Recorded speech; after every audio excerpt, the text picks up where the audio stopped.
خليد بالقرآن هو إمامنا على هداية الله آمتنا خليد بالقرآن هو إمامنا على هداية الله آمتنا. A'udzubillahi minasyaitonirrajim. Bismillahirrahmanirrahim. Assalamualaikum warahmatullahi wabarakatuh. Saudara, dalam bulan Ramadan ada satu peristiwa yang kita sebut sebagai nuzul Al-Quran.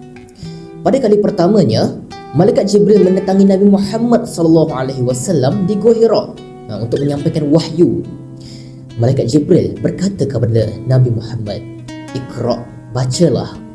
Nabi Muhammad menjawab, "Ma ana biqari, aku tidak pandai membaca." Kemudian pada kali keduanya, Malaikat Jibril memeluk Nabi Muhammad sekuat-kuatnya sehinggalah Nabi Muhammad terasa sesak.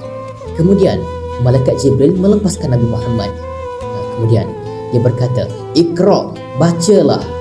Nabi Muhammad masih menjawab, "Ma ana biqari, aku tidak pandai membaca." Dan pada kali ketiga, Malaikat Jibril membacakan surah Al-Alaq, iaitu Iqra bismi rabbikal ladzi khalaq, bacalah dengan nama Tuhanmu yang menciptakan. Kemudian Nabi Muhammad mengulang apa yang dibacakan oleh Malaikat Jibril. Dan itulah sedikit peristiwa penurunan Al-Quran buat kali pertamanya.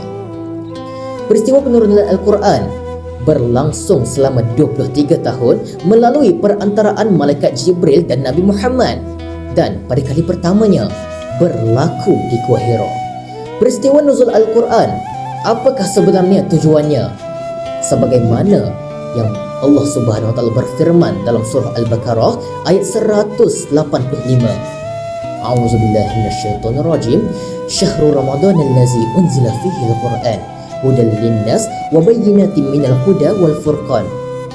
Ayat ini menjelaskan bahawa pada bulan Ramadan itu turunnya Al-Quran sebagai petunjuk kepada umat manusia dan penerangan kepada petunjuk itu serta membezakan hak dan batil. Berdasarkan ayat ini, kita sudah dapat faham bahawa nuzul Al-Quran bertujuan untuk memberi petunjuk kepada umat manusia berkenaan dengan hak yang salah, berkenaan dengan benda yang betul. Itulah tujuan penurunan Al-Quran. Dan juga dakwah Nabi Muhammad SAW pada zaman dahulu merujuk kepada Al-Quran. Seperti yang kita tahu, Al-Quran merupakan kalamullah dan setiap kata-kata Allah ini benar. Ambil contoh, la yukallifullahu nafsan illa wus'aha. Allah tidak akan menguji hambanya melebihi batasannya. Kata-kata ini benar, ayat ini betul, yang menunjukkan setiap perkara yang terkandung di dalam Al-Quran itu semuanya betul. Dan akhir kalam, saya nak sentuh sedikit berkaitan dengan isu yang berlaku di negara kita, iaitu Al-Quran dipijak. Bayangkan, Al-Quran dipijak. Di manakah letaknya moral kita? Apabila Al-Quran dipijak ni bukan sekadar Al-Quran yang tercalar, malahan maruah kita sebagai orang Islam juga turut tercalar. Dan jikalau kita diam sewaktu agama kita dihina, ia menunjukkan betapa lemahnya iman kita. Dan saya juga ingin berpesan kepada semua, marilah sama-sama kita memperbanyakkan amal ibadat kita pada bulan Ramadan ini. Contohnya membaca Al-Quran, kerana setiap satu huruf yang dibaca dilipat kali gandakan sebanyak 10 kali. Istimewakan bulan Ramadan ini. Dan itu sahaja perkongsian daripada saya berkaitan dengan nuzul Al-Quran. Sekian, wabillahi taufiq wa hidayah. Wassalamualaikum warahmatullahi wabarakatuh.